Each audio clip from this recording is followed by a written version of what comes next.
Pew pew pew pew pew pew pew pew pew pew pew pew pew.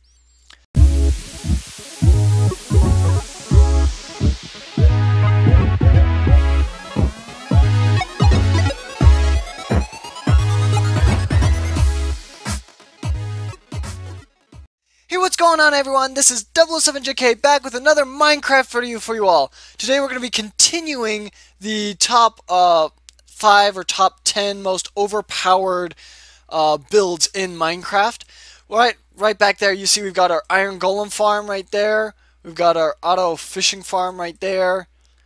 But what I'm about to show you took a lot of work. I have been very busy, and this took a lot of work, but it was worth it. So please welcome the XP farm.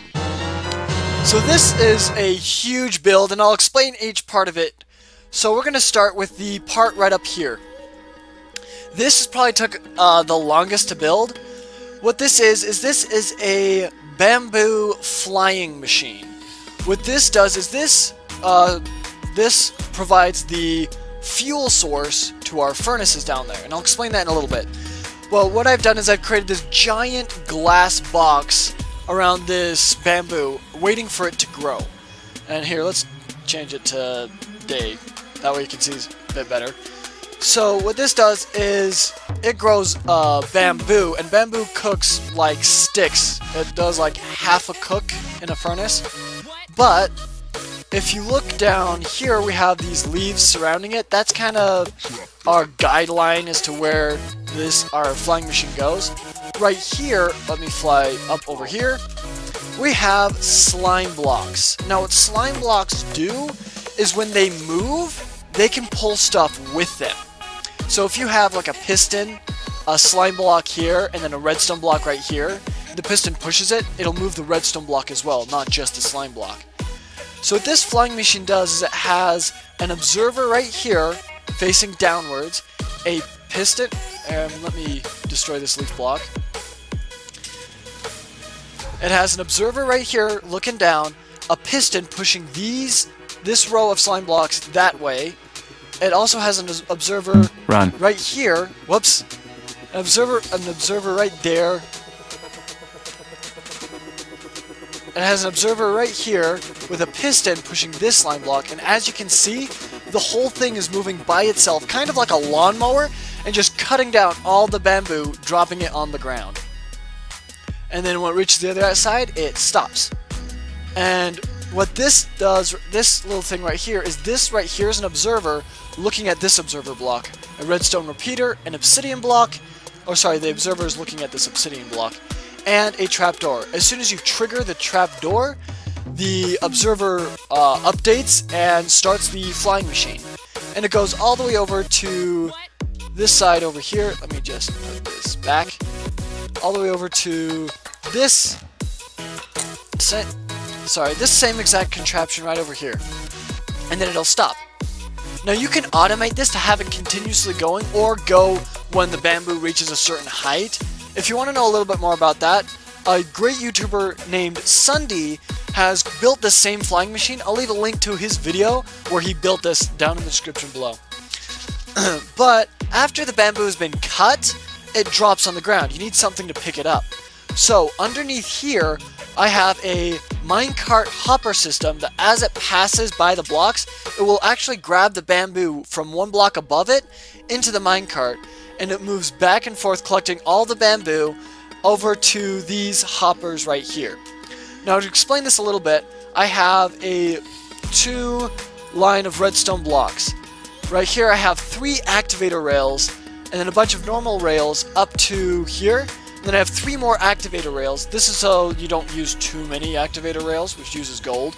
And then I have another line of redstone right here. This is just so I can go in and do maintenance kind of thing.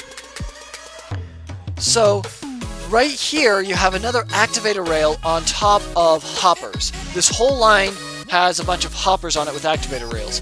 The activator rails are activated.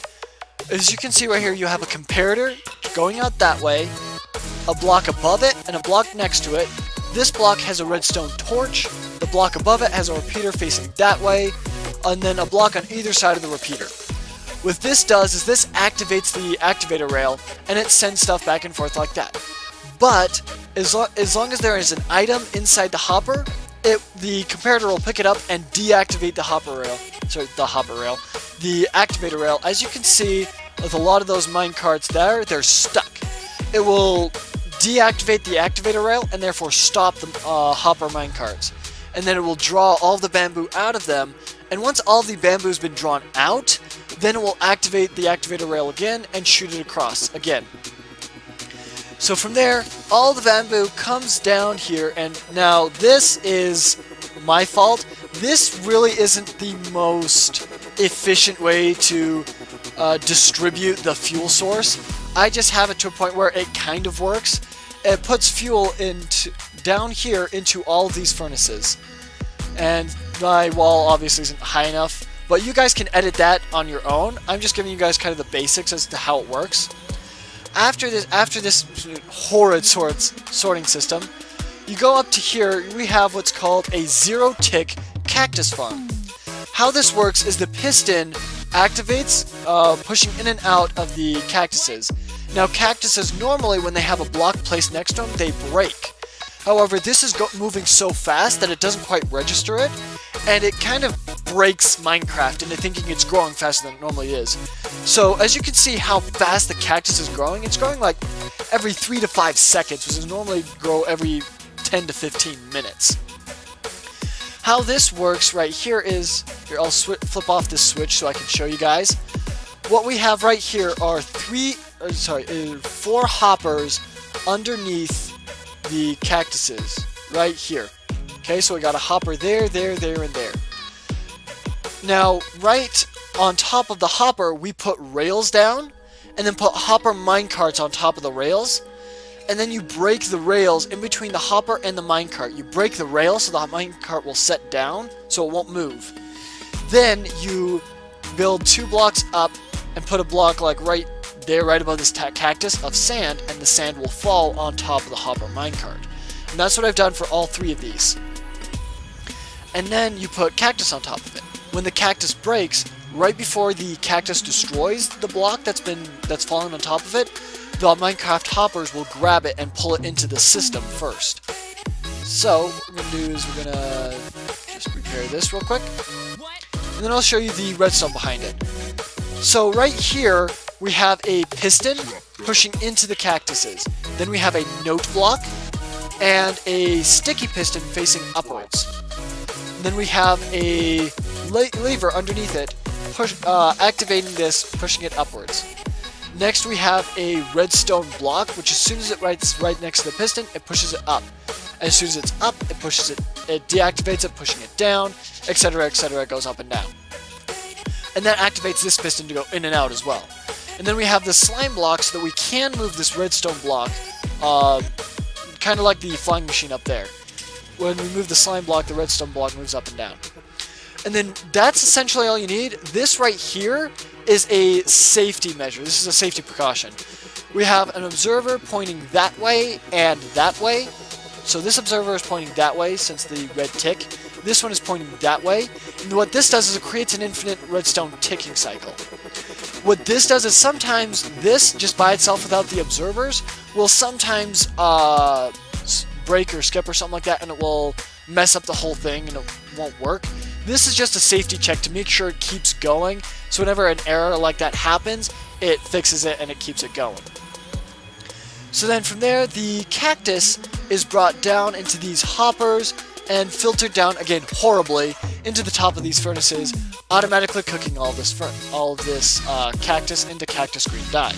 Now you might be asking, why do you need cactus green dye for an XP farm? Well, we don't need the dye. What we're doing right here is we're taking all the dye, filtering it out into this dispenser with, again, this instant redstone tick, shooting the cactus out into this lava, just getting rid of it. We don't really need it. But what the best thing about Minecraft furnaces is the furnace will smelt 1 cactus, and the XP that you get normally from pulling it out is, say, 1 XP. I know that isn't correct, but just bear with me for a second. If the cactus were to smelt 5 cactus and it would be automatically drawn out, the furnace remembers how much XP or how many cooks the furnace has done. So it keeps the XP inside of the furnaces. So all I have to do is flip these levers, stopping the hoppers from pulling cactus green out of the furnaces, and it stays right in there. So now we're going to put ourselves to survival mode. Sorry, game mode. Survival. There we go. We currently have 2 XP. We're going to go down the line and see how much XP we can get. I've been letting this run for a little bit, but again, keep in mind my storage system is very, very inefficient. There are definitely better ways to sort it into fuel and to the fuel and the cactus to be put in. But let's see how much XP you can get. So first one, we got 16 levels. This next one, we got 2 levels, so we got 18. This next one, we got 19 levels. This next one, up to 22. And this last one, up to 25. We've almost got up to level 30 just with 5 furnaces cooking this way. This is a really good way to get a bunch of XP. And the cactus doesn't need to be, the cactus green doesn't need to be stored. It can be thrown into the lava, and you can still get the experience like what you just saw. So that's the overpowered build XP farm. It's a really good way to get a lot of XP. And this one just ran out of fuel. Like I said, mine is inefficient. But you guys can definitely find out better ways to do that. Well, thank you guys so much. I really hope you guys did enjoy this amazing XP farm. It works really well. Even as inefficient as mine is in storing stuff, it still got me up to level 25 fairly easily. Well, thank you guys so much, and as always, take care everyone. Have an awesome day.